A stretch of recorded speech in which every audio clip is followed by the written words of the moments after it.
Welcome to our very first episode of Check This Out, a fun and inquisitive podcast series for kids and their grown-ups where we talk about interesting people, places, and ponderings that shape the world around us. My name is Amy Contreras. And I'm Cece.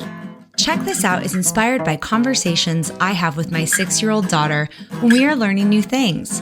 When we're reading a book or doing a science experiment, we often tell each other to check this out. It's how we know we are about to learn something cool or have our mind blown by an amazing fact. Check This Out is a podcast that's all about exploring. We have so many interesting topics we can't wait to share with you in future episodes. Everything from amazing animals to inventions that change the world. Now, we're starting with famous Americans. In our first 10 episodes, we will introduce you to some amazing historical and modern Americans who made a real impact on the world around them.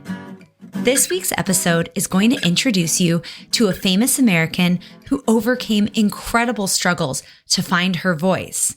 More on that later. This woman became a college graduate, author, educator, activist, and trailblazer. I'll give you a clue. This woman lost her ability to see and hear at a young age.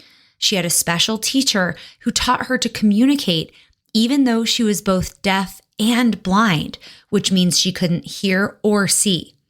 Any idea who it was? You're right, Helen Keller.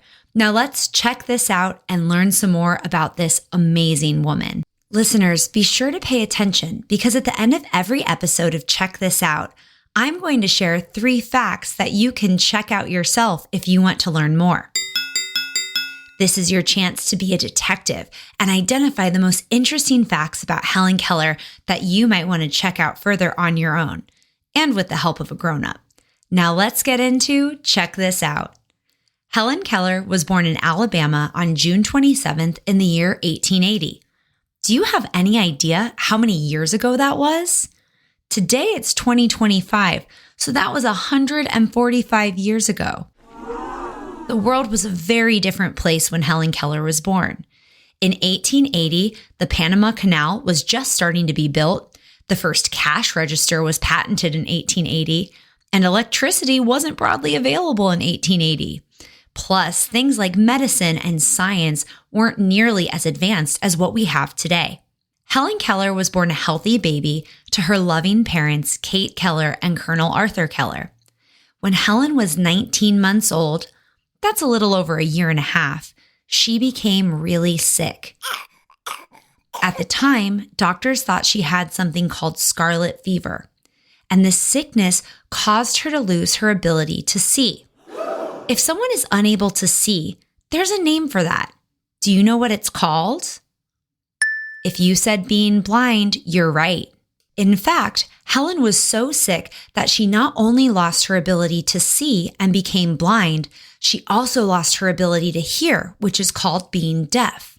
So before she was 2 years old, Helen went from being able to see and hear the world around her to being in total darkness and silence.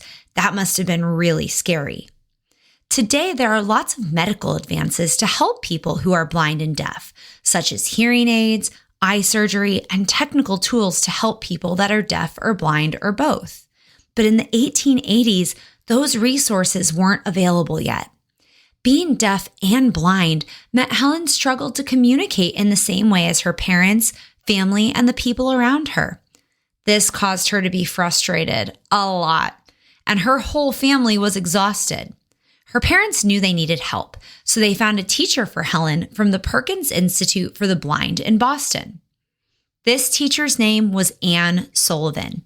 Anne Sullivan came to work with Helen at her parents' home in 1887 when Helen was 7 years old. Helen often shared when she was an adult that the day her life changed was on March 3rd, 1887, when Anne Sullivan came to be her teacher. Anne Sullivan was only 20 years old when she came to teach Helen, and she worked with Helen to communicate with her hands and learn sign language since she couldn't see or hear. Check this out. Did you know there was a special reason that helped Anne Sullivan be so effective at working with Helen? Was it because she was A, also deaf, B, also suffered from vision problems, making it hard for her to see. Or C, had been a teacher for a long time. If you said B, you were correct. Helen's teacher, Anne Sullivan, also struggled with vision impairment throughout her life, and by the time she died, she was fully blind.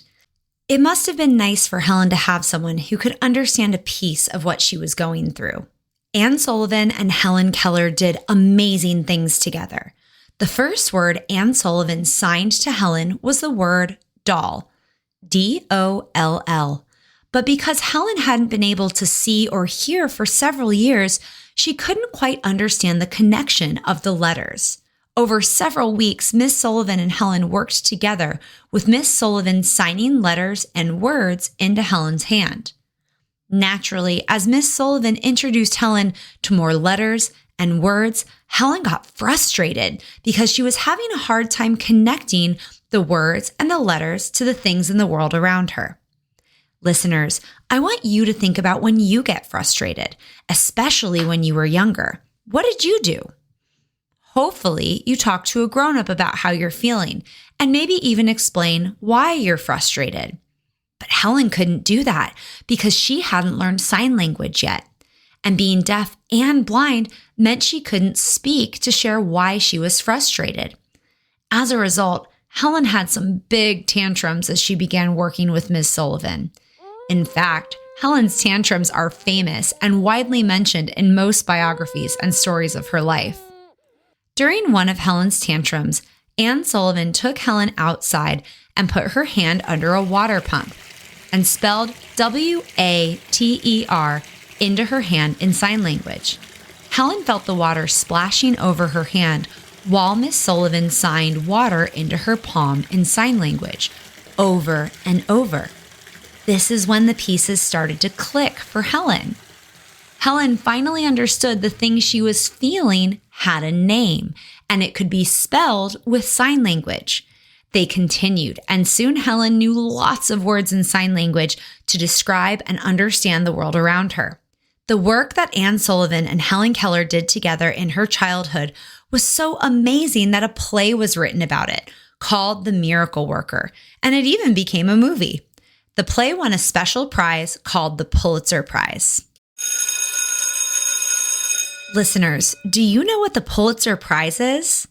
The Pulitzer Prize recognizes outstanding achievements in American journalism, letters, and music. People were so moved by the play and Helen's story, it won such an impressive award. In addition to working with Anne Sullivan at her home, Helen also attended school at the Perkins Institution, learning how to read by running her finger over raised dots. This is called Braille. Helen was able to use Braille not to just read words and letters, but whole books. After spending years with Anne Sullivan and at school learning sign language and Braille, she met another teacher who helped her to do something many people thought she would never do: speak. Check this out. Why is it hard for people who are deaf to speak? People who are deaf or who have a hard time hearing don't know how words sound because they don't have the opportunity to hear and mimic language and vocabulary throughout their lives. Most babies or children copy the sounds they hear around them. People like Helen, who are deaf, don't have the same opportunities to do that. Helen's teacher who helped her learn to speak was named Sarah Fuller. Ms. Fuller worked with the School for the Deaf. Sarah Fuller helped Helen learn how to speak by placing Helen's fingers on her lips and throat while she talked. This helped Helen understand the shapes and vibrations the mouth and tongue needed to make in order to make sounds. At the same time, while Helen was feeling the mouth and tongue, words were signed for her, so she knew which sounds went with which signs. It was a lot of work to learn to speak, but Helen worked hard and learned more words every day.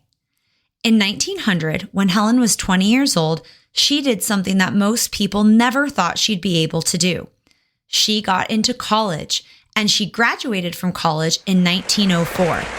Helen Keller was the first person who was deaf and blind to graduate from college. Helen wrote 6 books in her life, with the first of these books being published while she was in college. Helen Keller hosted lectures and toured around the world talking about blindness and deafness. As an adult, Helen continued to achieve incredible things, not just overcoming her blindness and deafness to read, write, speak, and learn.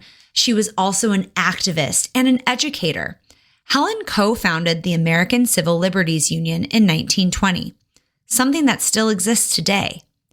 Later in her life, Helen created a fund that raised money for the American Foundation for the Blind. She used her celebrity status to advocate for deaf and blind people across the world. Helen Keller is an example of not letting limits define you. She worked hard and had a system of support around her to help her achieve wonderful things and leave a legacy on the world. Now, listeners, let's recap the 3 facts you can check out further after the podcast is over. Check this out. The first word Helen understood via sign language was water, which her teacher Anne Sullivan taught her at a water pump. When you're checking this out, learn about how that moment has impacted the way Helen is remembered in our society today. Fact number 2. Helen Keller was the first person who was deaf and blind to graduate from college. As you're checking that out, make sure to learn about other people who are deaf and blind who have gone on to achieve the same accomplishments in Helen Keller's shoes. Fact number 3. Helen Keller co-founded the American Civil Liberties Union in 1920. Also known as the ACLU, this organization still exists today. Check out what they're up to. At Check This Out, not only do we love learning, but we love rhyming. So to wrap up our conversation about Helen Keller, we're going to leave you with a little poem. Come find us for our next episode on another famous American. And for now, check this out. Helen faced silence, darkness, and dread. With Anne Sullivan guiding, Helen's knowledge was fed. She learned words and letters such as doll and water, a college grad, an advocate, a trailblazer, and fighter. From silence and darkness, a voice found its way, with teachers and friends brightening each day. From struggles arose a beacon so grand, Helen Keller's spirit forever will stand. Here at the Check This Out podcast, we know there's a lot of information out there in the world. This podcast is a tool for you to do something called citing your sources. As you get older and do projects for school, you'll learn that certain types of websites or information isn't verified. On Check This Out, we use verified sources to build the stories you hear about. Our sources for this week's episode are Encyclopedia Britannica, the American Foundation for the Blind, and the Smithsonian Institution. Thank you for learning and exploring with us on Check This Out. Make sure to subscribe so you're the first to hear new episodes. Thanks for listening.